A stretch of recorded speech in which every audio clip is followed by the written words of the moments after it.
എന്തൊക്കെയുണ്ട് വിശേഷം? എല്ലാവർക്കും സുഖല്ലേ? അപ്പോൾ നമ്മൾ ഇന്നും ഒരു പൊട്ടി മിററിന്റെ ബാക്കി കഷ്ണം വെച്ചിട്ട് ചെറിയൊരു വിൻറ്റേജ് മിറർ ഉണ്ടാക്കാനുള്ളൊരു ശ്രമത്തിലാണ്. ആൻഡ് ഫൈനൽ ലുക്ക് നിങ്ങൾ ആദ്യമേ കണ്ടല്ലോ. അപ്പോൾ എങ്ങനെയുണ്ടെന്നൊക്കെ കമന്റ് ചെയ്യുക. എന്തായാലും എനിക്ക് സംഭവം ഇഷ്ടപ്പെട്ടിട്ടുണ്ട്. പിന്നെ ഇത് ഉണ്ടാക്കാനായിട്ട് വളരെ കുറച്ച് ഐറ്റംസ് മതി. മിററും കാർഡ്ബോർഡും ക്ലേ ഉണ്ടെന്നുണ്ടെങ്കിൽ എളുപ്പത്തിലൊന്നല്ലെങ്കിൽ നമുക്ക് ഇങ്ങനെ ഒരു അടിപൊളി സംഭവം ഉണ്ടാക്കിയെടുക്കാം. എന്റെ കയ്യിലുണ്ടായിരുന്ന മിറർ ഞാൻ ആദ്യമേ പറഞ്ഞല്ലോ, പൊട്ടി മിററാണ്. ഞാൻ ആദ്യം അതിന്റെ സൈഡ്സ് ഒക്കെ ഒന്ന് ഈവൻ ആക്കാൻ വേണ്ടി കട്ട് ചെയ്ത് കളഞ്ഞു കഴിഞ്ഞാൽ ചിലപ്പോൾ മൊത്തത്തിൽ പോകുന്നുള്ളതുകൊണ്ട് ഒന്ന് വരച്ചു കൊടുത്തിട്ടുണ്ടായിരുന്നു. പിന്നെ നമുക്ക് ആവശ്യമുള്ള സൈസിൽ ഒരു വാൽ കണ്ണാടിയൊക്കെ പോലെ ഒരു കാർഡ്ബോർഡിൽ ഒന്ന് വരച്ച് കട്ട് ചെയ്തെടുക്കുക. അത് കഴിഞ്ഞിട്ട് നമ്മുടെ മിററിന് ഇതിന്റെ മുകളിലേക്ക് ഒന്ന് ഒട്ടിച്ചു കൊടുക്കാം. ഇതുവരെ എല്ലാം വളരെ സിമ്പിൾ ആണ്. ഇനിയാണ് നമ്മുടെ മെയിൻ ആയിട്ടുള്ള ക്ലേ കൊണ്ടുള്ള പരിപാടി. ക്ലേ എടുത്ത് നല്ലോണം ഒന്ന് നീഡ് ചെയ്തിട്ട് ഇതുപോലെ കാർഡ്ബോർഡിനെ കംപ്ലീറ്റ് ആയിട്ട് ഒന്ന് കവർ ചെയ്യുന്ന രീതിക്ക് ഒന്ന് വെച്ച് കൊടുക്കുക. ഞാൻ എടുത്തിട്ടുണ്ടായിരുന്നത് ഏഡ്രി ക്ലേ ആണ്. അപ്പൊ അതൊന്ന് വെച്ച് കൊടുത്ത് കഴിഞ്ഞിട്ട് വേറെയും കുറച്ച് ക്ലേ എടുത്തിട്ട് വീഡിയോയിൽ കാണിക്കുന്ന പോലെ ഒന്ന് ഉരുട്ടിപ്പരത്തി നീളത്തിലായിട്ട് എടുക്കുക. ഇതിനിപ്പോ കറക്റ്റ് എന്താ പറയാന്നൊക്കെ അറിഞ്ഞൂടാ, അതുകൊണ്ടാണ് ഞാൻ ഇങ്ങനെയൊക്കെ പറയുന്നത്. നിങ്ങൾക്ക് എന്തായാലും വീഡിയോയിൽ കാണുമ്പോൾ സംഭവം മനസ്സിലാവണല്ലോ. അപ്പൊ അങ്ങനെ നീളത്തിലൊന്ന് ഒട്ടിട്ടെടുത്തിട്ട് വീഡിയോയിൽ കാണുന്ന പോലെ മിററിന്റെ ബോർഡർ പോലെ അതൊന്ന് വെച്ച് കൊടുത്തിട്ടുണ്ട്. അത് കഴിഞ്ഞിട്ട് ഫോം ക്ലേ മേടിച്ചപ്പോൾ കിട്ടിയിട്ടുണ്ടായിരുന്ന കുറച്ച് ടൂൾസ് ഒക്കെ വെച്ചിട്ട് എന്നെ കൊണ്ട് പറ്റുന്ന ചെറിയ ചെറിയ ഡിസൈൻസ് ഒക്കെ ഒന്ന് ചെയ്ത് കൊടുക്കുന്നുണ്ട്. കുറച്ച് നാളായിട്ട് എന്റെ വിഷ് ലിസ്റ്റും കാർട്ടിലൊക്കെ കിടക്കുന്ന റേറ്റ് ആണ് ഈ വിൻറ്റേജ് മിറർ. അപ്പൊ ഈ അടുത്ത് ഈ മിറർ പൊട്ടിയതിന് ശേഷം മിറർ കൊണ്ട് ചെയ്യാൻ പറ്റുന്ന ക്രാഫ്റ്റ്സ് ഒക്കെ പിൻട്രസ്റ്റിൽ തപ്പുമ്പോൾ അങ്ങനെ വേണ്ടതാണ് കാർഡ്ബോർഡും ക്ലേയും യൂസ് ചെയ്തിട്ട് വിൻറ്റേജ് മിറർ ചെയ്യാൻ പറ്റുന്ന സംഭവം. അപ്പൊ പിന്നെ നമ്മൾ എന്തായാലും വാങ്ങണമെന്ന് വിചാരിച്ചിരിക്കുന്ന ഒരു സംഭവം നമ്മളെ കൊണ്ട് തന്നെ ചെയ്യാൻ പറ്റുന്നുണ്ടെന്നുണ്ടെങ്കിൽ അതിനല്ലേ കുറച്ചും കൂടെ അടിപൊളി. ഞാൻ ഇതിന് ചെയ്യാനുള്ള ഡിസൈൻസ് എനിക്ക് വലിയ പിടിയൊന്നും ഉണ്ടായിരുന്നില്ല. ഇതിലിപ്പോൾ ഞാൻ ചെയ്തേക്കുന്നതും വലിയ വലിയ ഡിസൈൻസ് ഒന്നുമല്ല, എല്ലാവർക്കും ചെയ്തെടുക്കാൻ പറ്റുന്ന ഭയങ്കര സിമ്പിൾ ആയിട്ടുള്ള കുറച്ച് ഡിസൈൻസ് ആണ്. ചെയ്യാനൊക്കെ മുന്നേ കുറച്ചധികം പിക്ചേഴ്സ് ഒക്കെ റെഫർ ചെയ്തിരുന്നു, പക്ഷെ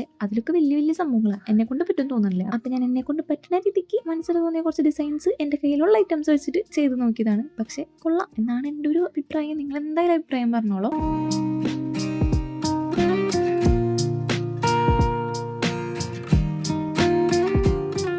അപ്പം അങ്ങനെ ക്ലേ കൊണ്ട് എനിക്ക് ചെയ്യാൻ പറ്റുന്ന കുറച്ച് കലാവേദികളൊക്കെ ചെയ്തിട്ട് ഒരു ദിവസം ഫുള്ളായിട്ടൊന്ന് റെസ്റ്റ് ചെയ്തിരിക്കണം. ഇനി നമുക്ക് ഇതിനെ കംപ്ലീറ്റ് ആയിട്ടൊന്ന് ബ്ലാക്ക് പെയിന്റ് അടിച്ചു കൊടുക്കാം. ഒട്ടും ഗ്യാപ്പിടാണ്ട് നല്ല രീതിക്ക് അടിച്ചു കൊടുക്കാം. അത് കഴിഞ്ഞിട്ട് അടിച്ചു കൊടുത്ത ബ്ലാക്ക് പെയിന്റ് ഒന്ന് ഡ്രൈ ആയതിനു ശേഷം അതിന്റെ മുകളിൽ കൂടെ കുറച്ച് ഗോൾഡൻ പെയിന്റും കൂടി ഒന്ന് അടിച്ചു കൊടുത്തു കഴിഞ്ഞാൽ സംഭവം നല്ല അടിപൊളിയായിട്ട് വരും. അത്തരമുള്ള സംഭവം എങ്ങനെയുണ്ട്, ഇഷ്ടപ്പെട്ടോ എന്നൊക്കെ പറയാം. പിന്നെ വീഡിയോ ഇഷ്ടപ്പെട്ടാൽ ലൈക്ക് ചെയ്യുക, കമന്റ് ചെയ്യുക, സബ്സ്ക്രൈബ് ചെയ്യുക, ഫ്രണ്ട്സിനൊക്കെ ഷെയർ ചെയ്ത് കൊടുക്കുക. ഒന്ന് ട്രൈ ചെയ്ത് നോക്കുക, നല്ല അടിപൊളി സംഭവമാണ്. അപ്പം ശരി, നമുക്ക് അടുത്ത വീഡിയോയിൽ കാണാം. Thanks for watching.